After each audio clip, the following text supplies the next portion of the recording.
today. Since the signing of the Washington Agreement, Rwanda has engaged constructively in all follow-up meetings, including the following engagements. The Joint Oversight Committee has already met twice, on the 30th of July, on the 3rd of September, and will meet again on the 1st of October. Likewise, the Joint Security Coordination Mechanism has convened twice, on the 7th and the 8th of August in Addis Ababa, and on the 17th and the 18th of September in Washington, D.C. All these meetings are directed towards the operationalization of the Washington Peace Agreement, a process to which Rwanda remains fully committed. It is important to highlight that the Washington Peace Agreement is built on principles of peace and cooperation and establishes a joint security mechanism to build trust, along with measures to guarantee humanitarian access and the dignified return of refugees. Importantly, it also addresses many of the very issues that the Security Council has long grappled with, as reflected in numerous UN Security Council resolutions. In fact, some of refugees are already returning in Rwanda, and the mechanisms are in place to receive them. This process also addresses the Resolution 2773. And although I have been here before to talk about more than 20 more resolutions that were passed before it, and which this resolution did not repeal, I'm now singling out this resolution alone because issues are interconnected. And if it is addressed in the manner it is imported in the Washington Agreement, it will address all issues in the resolutions that came before it. Resolution 2773, as imported in the Washington Agreement, contextualizes the situation and creates a mechanism for its logical implementation.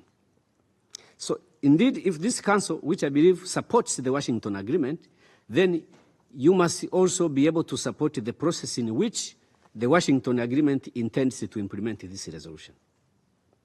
Similarly, the Doha process has represented a critical opportunity to address the endemic inter-Congolese challenges that have plagued the DRC for decades. The peace process provides a structured and inclusive framework for dialogue aimed at tackling the root causes of conflict, including issues of governance, exclusion, armed groups, and ethnic tensions. Rwanda sees hope in these efforts, but their success depends on full commitment and a genuine political will from all parties involved. This is a one-time chance to bring lasting peace to the DRC, and the Security Council must lend its unequivocal support. We call on all parties to honor their commitments, engage constructively, and ensure that this process translates into concrete measures that will bring peace and address the underlying drivers of conflict in the Eastern DRC. I want to reiterate that Rwanda is fully committed to this process, and we shall implement it to the letter. Having reviewed the Secretary General's report under consideration today, I wish to share Rwanda's principal concerns, notably the underreporting of critical facts, the imbalanced portrayal of armed groups, the persistent and dangerous presence of the DRC-backed FDLR, and the implications for MONUSCO's future role as the peace agreement moves into implementation. I wanted to reiterate that the Washington Agreement creates a role for MONUSCO, and this requires that MONUSCO positions itself to implement this role in a constructive way. So the advice we are giving here is in that logic. While we value reporting, the latest report on Eastern DRC reflects troubling omissions. Chief among them is the failure to sufficiently address one of the most dangerous drivers of violence, and that is hate speech and identity-based persecution. I know in paragraph 79, the report talks about hate speech, but not sufficiently. Hate speech is something very dangerous. I have seen reports of the Security Council where you quote from the social media postings? Who has not seen hate speech in social media, in classrooms, in churches, where hate is taught to 10-year-olds? Who has not seen those posts? Only last week, some people were being tormented because they had a long nose. Those who know the history of the region know what it means, what a long nose means. It means death to some people. So this is not something that the report must refer to in passing. The report does not address the issue of mercenaries. There is a whole convention of the United Nations against the use of mercenaries. There are more than 2 Security Council resolutions against the use of mercenaries. There is the African Union resolution against the use of mercenaries. When did this council ever address the issue of mercenaries? There are mercenaries now.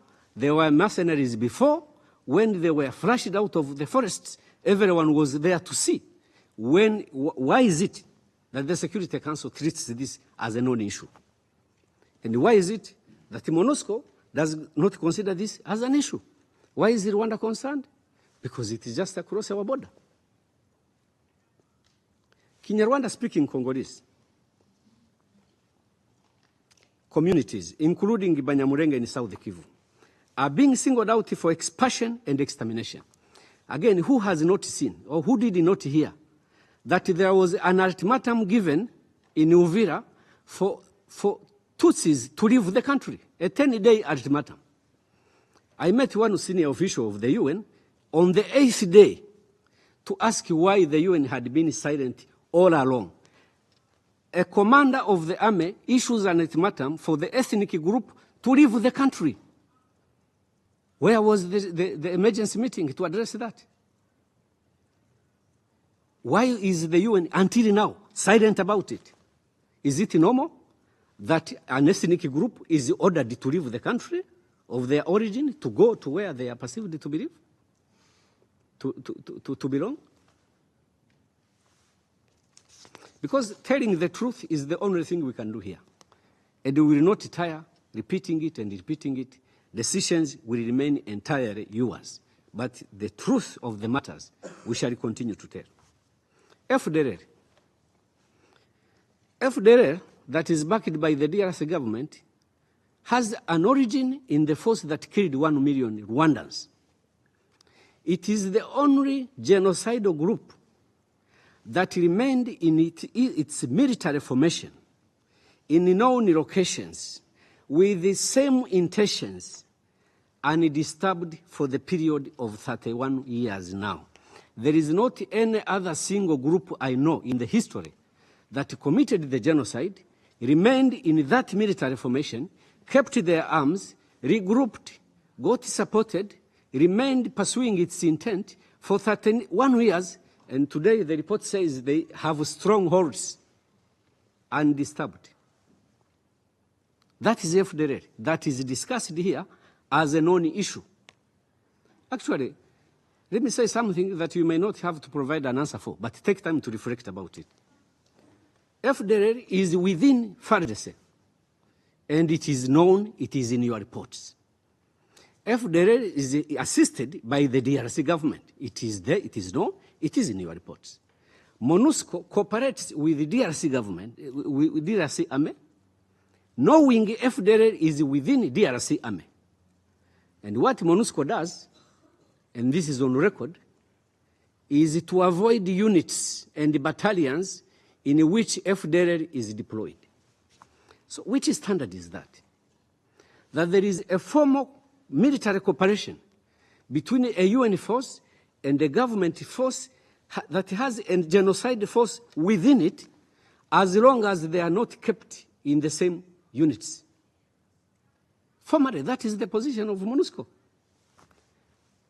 What does complicity mean if that is not complicity? MONUSCO knows FDLR units are within FARDC units.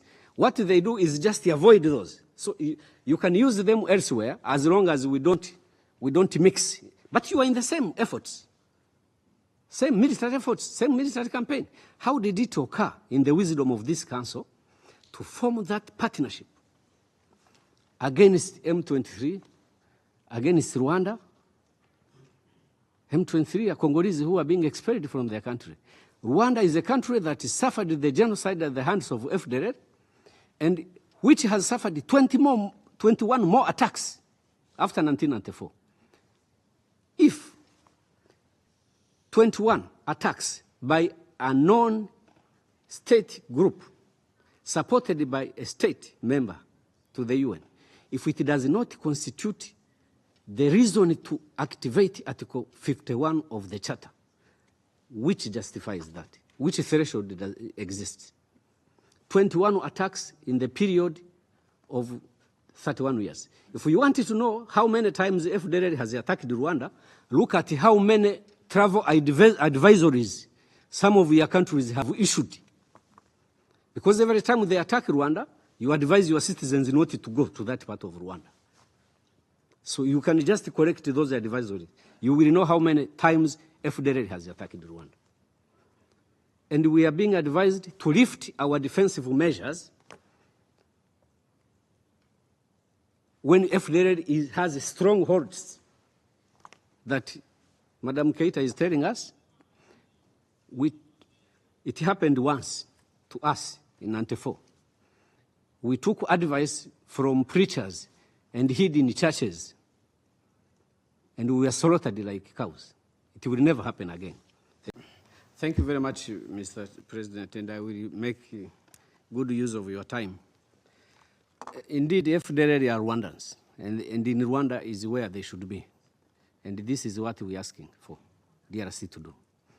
In 1994, after they had committed the genocide, almost the equal number of perpetrators and others left Rwanda to Tanzania.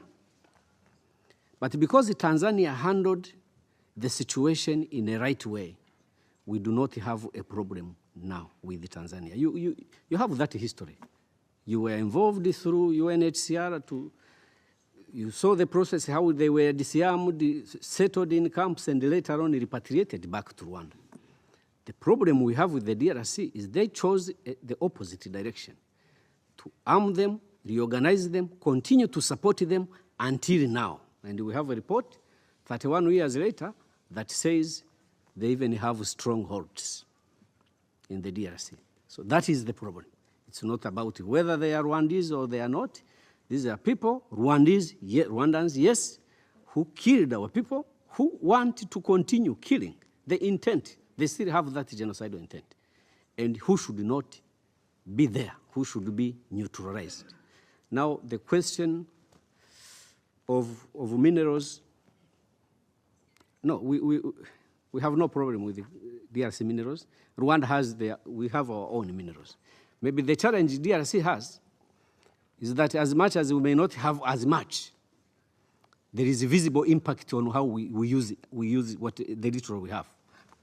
So if democracy that my brother is telling me about produces what we see in the DRC, then that's not the type of democracy Rwanda wants.